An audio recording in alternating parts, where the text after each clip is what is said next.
आता हा असा पूर्ण पॅच कव्हर करायचा आहे. जसा थोडा चाललाय रस्ता बनवत. मला नाही वाटत आता मी येऊन पुढं ब्लॉगिंग करू शकतो. म्हणजे तिथपर्यंत चढ असतो त्या ठिकाणी गेलो खूप ब्लॉगिंग करतो.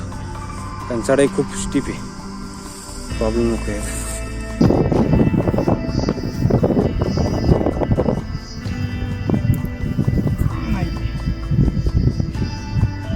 ही जीन्स पॅन्ट घातल्याची परिणामी बाकी काहीच नाही.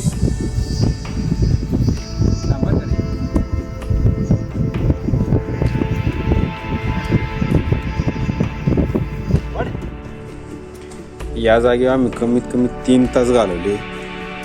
3 तासानंतर आम्हाला कळतंय की समोर या ठिकाणी एक देवाची मूर्त आहे.